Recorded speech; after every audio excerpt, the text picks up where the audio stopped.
ಪಹಲ್ಗಾಮ್ ನರಮೇಧಕ್ಕೆ 1 ವರ್ಷ ಇನ್ನೂ ಕೂಡ ಈ ಒಂದು ಗಾಯ ಮಾಸಿಲ್ಲ. ಕಣ್ಣೀರು ಕೂಡ ಇನ್ನೂ ಕೂಡ ನಿಂತಿಲ್ಲ. ಪಹಲ್ಗಾಮ್ ನರಮೇಧಕ್ಕೆ 1 ವರ್ಷ ಆಗಿದೆ. ಮಾಸದ ಗಾಯ, ನಿಲ್ಲದ ಕಣ್ಣೀರು. ವರ್ಷ ಕಳೆದ್ರೂ ಕೂಡ ಚೇತರಿಸಿಕೊಳ್ಳದ ಸಂತ್ರಸ್ತರ ಕುಟುಂಬ.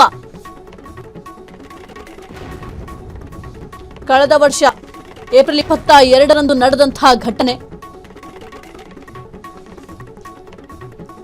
ಪಹಲ್ಗಾಮ್ ದಾಳಿಗೆ ಪ್ರತೀಕಾರವಾಗಿ ಆಪರೇಷನ್ ಸಿಂಧೂರ್ ಕೂಡ ನಡೆಸಲಾಯಿತು. ಪಾಕ್ನ 11 ವಾಯು ನೆಲೆಗಳ ಮೇಲೆ ಭಾರತ ದಾಳಿಯನ್ನು ಕೂಡ ಮಾಡಿತು. 100ಕ್ಕೂ ಹೆಚ್ಚು ಉಗ್ರರ ಸದೆ ಬೆಳೆದಿದ್ದ ಭಾರತದ ಸೇನೆ. ಪಹಲ್ಗಾಮ್ ದಾಳಿ ಏಪ್ರಿಲ್ 22, 2025ರಂದು ನಡೆದಿತ್ತು.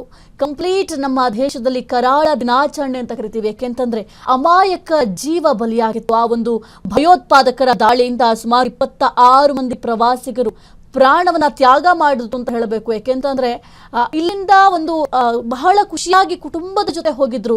ಇನ್ನೂ ಕೂಡ ಹೊಸದಾಗಿ ಮದುವೆ ಆದಂತಹ ಜೋಡಿ ಹೋಗಿದ್ರು, ಜೊತೆಗೆ ಕುಟುಂಬದ ಜೊತೆ ಹೋಗಿದ್ರು. ಆದ್ರೆ ಅಂಥವ್ರು ವಾಪಸ್ ಭಾರತ ದೇಶಕ್ಕೆ ಮರಳಲೇ ಇಲ್ಲ.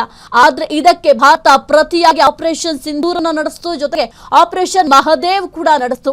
ಆ ಒಂದು ಭಯೋತ್ಪಾದಕರೇಂದ್ರ ಆ ಭಯೋತ್ಪಾದಕರನ್ನ ಸೆದೆ ಬಡಿಯುವ ಕೆಲಸವನ್ನ ನಮ್ಮ ಭಾರತ ದೇಶ ಮಾಡಿದೆ.